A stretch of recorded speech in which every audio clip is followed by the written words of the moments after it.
how education has changed and advanced over time, specifically at a college level. Over time, the purpose of and motivation for higher education has gone through some changes. We'll be highlighting the changes at Boise State University. These changes can happen in one day or over the span of several decades. When we interviewed recent graduates and current students at BSU about why they wanted a college degree, the results were pretty similar. Rihanna Klanzik said it was the thing to do. For most careers now, you need a degree. I needed to have something lined up and be ready. Most of the students at BSU will say the same thing. Higher education today is almost a necessity. College is no longer a sign of social status as it was 100 years ago. Boise State was founded in 1932 as a junior college. They only offered particular studies in 10 fields. Those were the only degrees a student in that year could choose from. Even in that time, over 100 years after the first colleges were being formed, higher education was a luxury.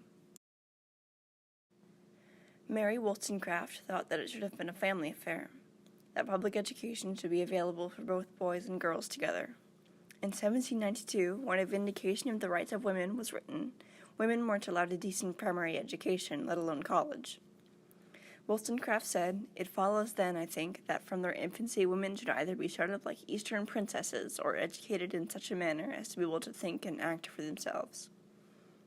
The first woman to attend an American college didn't graduate until 1840, and even then higher education for women didn't become socially acceptable until the 1900s. Today, Wollstonecraft's voice has finally been heard worldwide. Boys and girls are educated publicly, together, and mostly live at home. Why? After interviewing Cole Beaver about why he is attending Boise State, he stated that the reason that I'm attending college is to further my education and to obtain a well-paying job after college using my degree. During the colonial era of 1636, college was a means of training young men to become ministers. Coles and those in the 1600s had two totally different reasons for attending college, but they both had a key reason as to why they attended schooling in the first place. Here I have two pictures. One represents what BSU looked like in 1636, and the other one represents what it looks like present day. Now, to look at the difference in classroom sizes over time in secondary education, the main difference in this stage of education is how the teacher and student ratio truly impacts the overall achievement of the students as a whole. The Center for Public Education also states that as class size decreases, achievement increases, and they also mention the benefits about the amount of students which should be in a classroom to be fully successful by saying that the benefits begin to emerge as a class size falls below 20 students. The importance of classroom sizes during high school years is that the more years spent in reduced classes, the longer the lasting benefits are. Now, to tie this into furthering education, we can see how as community colleges or universities, they have different numbers in regards to their classroom sizes because of how many students are attending. Lecture halls alone for the first 2 years of college have anywhere from 100 to 350 students attending them at any given time. Now, after interviewing a junior at Boise State, Matthew, who is studying business and economic analytics, the realization of this issue being a common occurrence was obvious. He said that there's too many damn people in my classes at Boise State. I don't feel like it creates a positive learning environment because it allows for too many distractions, along with hindering the potential one-on-one relationship which is needed from professors. Two of the students interviewed were Jonathan and Allie. Now, both of these students shared very similar backgrounds. They were both out-of-state students, they both chose similar degree paths, and both lived on campus their freshman year.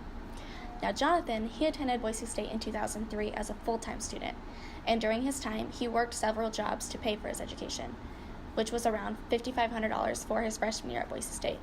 When asked why, Jonathan said he wanted the college experience, but he was also very determined to get his degree and to get it paid for as soon as possible.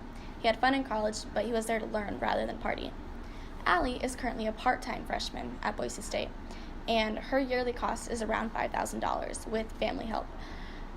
When I asked her the same question, she said that she was from a small town that couldn't offer her what Boise State could. She wanted the college experience, so she came here. Now, these two students went to college around 15 years apart from each other. However, their reason for coming was pretty much the same. They both found a career path they wanted to take part in, which drove them to come to college and to further their education. And both students have had different college experiences and means for college, but they both focus mainly on their education. I feel like the experience shared by these two Boise State students perfectly demonstrates Whitehead's 3 theories. Both found a special interest driving the romance stage. Both found classes that they hated, found useless, which relates to the precision theory, and Jonathan is the only one who has emerged from precision theory since he is the only one that's graduated. And seeing him in his career, he loves new information and new techniques. He lights up when talking about his job, which I feel helps him in his career. And as stated before, the two students interviewed came from a very different background, different means of paying for college, and both had different college experiences. However, I feel like this shows that even though the journey to learning often varies, a student's purpose of higher education often remains the same, regardless of the time: to succeed and to better oneself. To conclude, higher education today is considered simply to be the most logical next step for teenagers after high school, as a degree is required in many professions.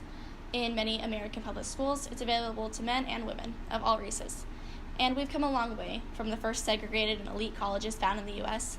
Since BSU was founded in 1932, we've transitioned from a junior college to a university offering over 200 undergraduate and 100 graduate degrees.